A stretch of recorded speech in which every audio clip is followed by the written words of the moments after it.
los últimos años hemos escuchado al Oompa Loompa sobredimensionado hablar sobre la inmigración mexicana al sur de Estados Unidos. Pero ¿qué tal que hoy hablamos de lo análogo, de la inmigración estadounidense del siglo XIX al norte de México y la consecuente guerra entre Estados Unidos y México? Ese será el punto de hoy, la intervención estadounidense. Primero hay que recordar que un Estados Unidos recién independizado buscaba expandir sus fronteras, lo cual hizo con la compra de la Luisiana, la compra de la Florida y la posterior doctrina Monroe, en donde los humildes estadounidenses veían que ellos eran los únicos dignos de completar la colonización de América. ¿Qué haríamos sin ellos y su matanza de la población indígena? Después de que México se volvió independiente, en 1825 Estados Unidos mandó a Joel Robert Poinsett para ofrecer la compra de Texas por $1 millón. La oferta fue rechazada, y posteriormente, 2 años después, se hizo una segunda oferta por $5 millones, lo cual serían aproximadamente $130 millones de hoy, la cual igualmente sería rechazada. Pero eso no detuvo a los estadounidenses, ya que empezarían oleadas de inmigrantes legales e ilegales de origen anglosajón a Texas. Uno de los grandes promotores fue Moses Austin, apoyado por Andrew Jackson y Samuel Houston. Empezaron los conflictos, ya que en México la esclavitud estaba abolida, y pues a los americanos sureños les gustaba tener sus esclavos. No es como que eso después terminaría en un gran conflicto interno, ¿verdad? Pero también los mexicanos estaban en descontento, ya que los americanos estaban obteniendo grandes extensiones de tierra. El descontento aumentó con la subida al poder de Antonio López de Santana, quien junto a su régimen centralista pretendía el desarme de los colonos. Si quieren saber más sobre el centralismo y el federalismo en la historia mexicana, les recomiendo revisar mi video en su esquina superior derecha de la pantalla. Pero bueno, todo este descontento capitularía en la independencia de Texas en 1836. En estos momentos México estaba sufriendo de varias crisis internas, así como de un gran sentimiento separatista de muchos estados como la península de Yucatán, a partir del gobierno supercentral de Santana. Por lo tanto, durante la guerra de la independencia de Texas, el ejército mexicano sufrió varias derrotas, una de las más famosas, la batalla del Álamo. Finalmente, los rebeldes vencerían a Santana en la batalla de San Jacinto. Prisionero, el presidente mexicano se vería obligado a firmar el Tratado de Velasco, en el cual reconocía la independencia de Texas y la frontera del río Bravo, la cual se conserva hasta el día de hoy. Antes de continuar, no los voy a volver prisioneros, pero no olviden dejar like y suscribirse, por favor.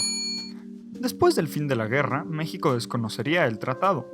En los años siguientes, el ejército mexicano haría ocupaciones de ciudades como San Antonio, pero serían replegados al sur del río Bravo todas esas veces. En 1845, Texas se unió a Estados Unidos en categoría de estado. Ese mismo año crecieron las tensiones entre los dos países sobre estos territorios, cuando el gobierno de Estados Unidos ofreció pagar la deuda mexicana a los colonos estadounidenses si México permitía que Estados Unidos le comprara los territorios de Alta California y Nuevo México. Siendo rechazada la propuesta por el gobierno mexicano, rompiéndose las relaciones diplomáticas entre ambos países vecinos, y se retiró de Washington el representante del gobierno mexicano, Juan Nepomuceno Almonte. El envío de tropas por el presidente estadounidense James K. Polk al territorio disputado en la frontera tejana, entre el río Bravo y el río Nueces, acabó desembocando en el primer enfrentamiento entre las tropas de ambos países, que se produjo el 25 de abril de 1846 al norte del río Bravo, en un lugar llamado Rancho de Carricitos. Este enfrentamiento le dio a James Polk el motivo para pedir la declaración de guerra contra México, por lo que el Congreso de los Estados Unidos declaró la guerra a México el 13 de mayo de 1846, lo que le permitiría conservar Texas y apropiarse de los codiciados y ricos territorios de Alta California y Nuevo México como indemnización de la guerra. Simultáneamente, el 14 de junio del mismo año habría una sublevación de la formada República de California con su bandera del oso, apodándose Bear Flaggers. Con la República en ruinas, una invasión extranjera sería una difícil tarea para el gobierno mexicano. Después de las declaraciones de guerra, las fuerzas estadounidenses invadieron territorio mexicano en diversos puntos.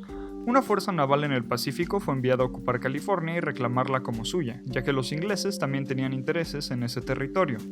También vendría una invasión a Tamaulipas, Nuevo León y Coahuila a través de la frontera, y el bloqueo de los puertos de Tabasco, Guaymas y Mazatlán. El 23 de octubre de 1846, las tropas estadounidenses a bordo de 7 buques al mando del comodoro Matthew C. Perry tomaron el puerto de frontera, Tabasco, que se encontraba sin guarnición. y el 25 de octubre enfilaron sobre la capital del estado, San Juan Bautista, hoy Villahermosa, emplazando a las autoridades tabasqueñas a rendirse, solicitud que fue rechazada por el gobernador Juan Bautista Traconis, iniciando así la primera batalla de Tabasco, la que terminó el 26 por la tarde con una victoria de las fuerzas tabasqueñas, siendo esta una de las pocas batallas ganadas por México en esta guerra.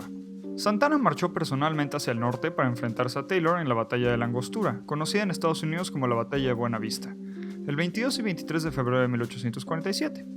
A pesar de ir ganando la batalla, al caer la noche, Santana interrumpió el combate declarándose vencedor. ¡Qué ingenuo! Y emprendió una inmediata retirada, muy discutida y criticada por la historiografía mexicana, que en la práctica equivaló a una derrota y que sorprendió al mismo Taylor. Santana dejó a Gómez Farías como presidente del país con la encomienda de que se hiciese acopio de recursos para afrontar la guerra. A tal efecto, en enero de 1847 se emite una ley que autorizaba al gobierno federal a apropiarse de los bienes de la iglesia por el valor de 15 millones de pesos. Ante esta ley, el pueblo y el clero se levantaron en armas, ya que no les gustó que les quitaran el dinero en la Ciudad de México. Esto ya que México no tenía suficientes conflictos internos, claro. Había que agregarle más chile a la salsa. ¿En serio? El general Winfield Scott, en marzo de 1847, ganó el puerto de Veracruz tras un bombardeo donde murieron muchos civiles y después marchó a la Ciudad de México con ayuda de la Mexican Spy Company, compañía de espías mexicanos. Un grupo de mexicanos que apoyaron al lado estadounidense y actuaron como guías, ayudando a ganar la batalla de Cerro Gordo, y poco después caería Villahermosa. Después de 15 meses de desastres y malas decisiones militares, se tenía el ejército mexicano arrinconado y había un poderoso ejército invasor a las puertas de la capital de la República, ya que habían avanzado por los pueblos situados al sur. Después de que Scott tomó Puebla sin encontrar resistencia, se dieron las importantes batallas de Lomas de Padierna, Churubusco y Molino del Rey. El convento de Churubusco fue atacado el 20 de agosto. El desorden que reinaba en el mando nacional había hecho que las provisiones fueran incorrectas, y después de rechazar a los atacantes varias veces y de infligirles pérdidas cuantiosas, los defensores de Churubusco no tuvieron más que rendirse al invasor. El 13 de septiembre, luego de 2 días de feroz bombardeo, los invasores asaltaron el castillo de Chapultepec, defendido por 1000 hombres, entre ellos cadetes. La heroica defensa del castillo de Chapultepec sería en la que participarían los cadetes ahora llamados niños héroes, pero finalmente caería la fortaleza. La caída de Chapultepec tuvo 2 consecuencias inmediatas: la ocupación por los estadounidenses de la Ciudad de México y la nueva renuncia de Santana a la presidencia de la nación. Las batallas por la Ciudad de México fueron el último acto de uno de los episodios más funestos de la historia mexicana. Las divisiones internas, la pésima conducción militar, la ausencia de un mando político unificado e incluso las mezquindades y el egoísmo personal costaron al país la pérdida de más de la mitad de su territorio, dejándolo en bancarrota económico, política y moral, de la que tardaría décadas en levantarse. Por otro lado, la obtención de ese territorio por Estados Unidos modificaría la historia de esa nación al convertirse en uno de los pilares de su creciente poderío económico para acelerar su carrera como potencia mundial. El Tratado de Cahuenga, firmado el 13 de agosto de 1847 en Los Ángeles, finalizó las disputas en California. El conflicto con Estados Unidos terminaría con el Tratado de Guadalupe Hidalgo, firmado en la villa homónima, hoy parte de la Ciudad de México, el 2 de febrero de 1848. El tratado fue redactado en su totalidad por Estados Unidos y otorgó a este país el control sobre Texas. El territorio en disputa entre México y Texas, que comprendía toda la tierra al norte del río Bravo, y los territorios conocidos como Alta California y Santa Fe de Nuevo México, apropiándose de lo que hoy son los estados de Arizona, California, Nevada, Utah, Nuevo México y partes de Colorado, Wyoming, Kansas y Oklahoma, lo que se conoce como Cesión Mexicana.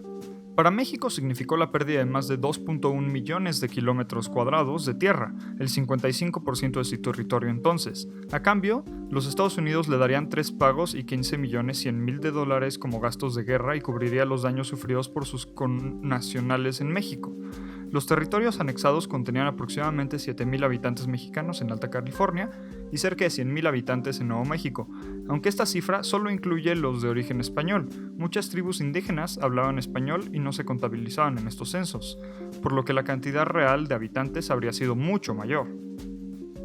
Mucha gente hoy en día en México sataniza a Santana por la pérdida del territorio al norte del Bravo, Aunque no es debatible que Santa Anna tomó muchas malas decisiones y tuvo muchos regímenes opresivos, hay que recordar que la derrota de la guerra se debió a muchos diversos factores que fragmentaron al país: el sentimiento de separatismo, un gobierno inestable, la deuda externa, etc. Así como que México era una colonia de explotación anteriormente, a diferencia de Estados Unidos, el cual recibió mucho más desarrollo en sus tierras por sus colonos. Si el video te gustó, no olvides en dejar like y suscribirte. Muchas gracias.